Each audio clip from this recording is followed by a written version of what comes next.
Welcome back. Critics of health care reform seem to be getting all of the media attention these days, but pro-reform activists say they are out there and don't count them out yet.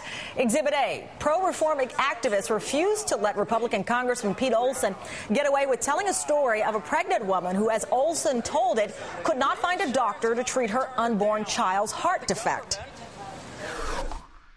She's convinced that her son would not have been born if there was a public option plan. She wouldn't have had the choice in the find the doctor that she wants. This is a that's terrible. Wow. The insurance company turned her down, not the government.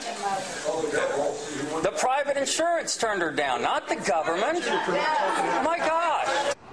So this went on for less than a minute before the congressman ended the meeting and then left that stage. And here with us now is Alan Charney, Program Director for U.S. Action. Thanks, Alan, for joining us. Thank you. And I do want to point out that some of your board members have strong ties to the unions who are supporting the reform, especially the SEIU. So we want to make that a part of the conversation. But with that said, many people are wondering, where has your side been as these town halls have been getting so much attention throughout the country?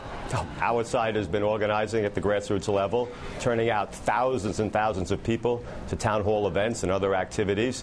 When you count up the numbers in August, we have far out-organized the conservatives. There's no question about it. They've gotten some of the headlines because of their more confrontational tactics. But in terms of sheer numbers and sheer support for health care reform, we are far ahead. And in those confrontational tactics, and people have argued whether it's a disruption or is it dissent, that's a proper part of the conversation.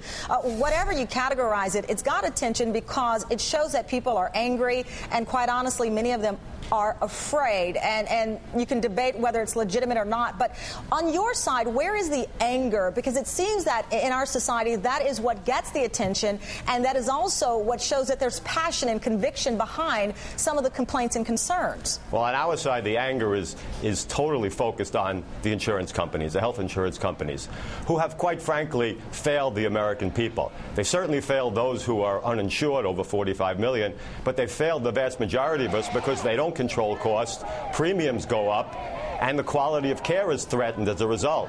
So it requires, on our part, serious reform which reins in the insurance companies and which provides the kind of new system with a public option, a strong public option, so that we can have a health care system where costs are controlled, where everyone is covered, and where the quality of care increases over time. Let me ask you this, though. You have, of course, the insurance companies, and you can turn your attention to them and certainly look at the kind of money that they've contributed to lawmakers. But with that said, you've got some Democrats who are not backing the White House, who are not standing on a united front. Are you prepared to take on some of the Democrats who are waffling or are not certain where they stand?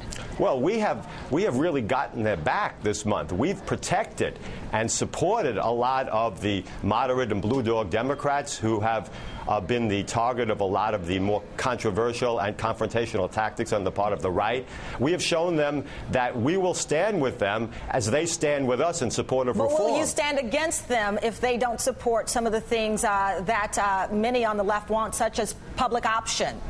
We will continue to support them, continue to encourage them to support the public option. We will see what happens after the final votes are taken. I know that you're looking at some rallies, 102 rallies in 20 different states before Congress gets back on the 8th. Are you at all worried, though, that if you've got fire from one side, fire from your side, that we might see potentially volatile confrontations? Well, there are 102 rallies that just my organization is planning, but there are literally thousands that all the organizations involved in the health care reform movement are planning over the next week. There have been confrontational moments, but quite frankly, we are not interested in pushing back on the arguments of the right only insofar as we want to expose the lies that they're perpetrating. We are more interested in showing the positive benefits that come from the kind of health care reform that we're proposing.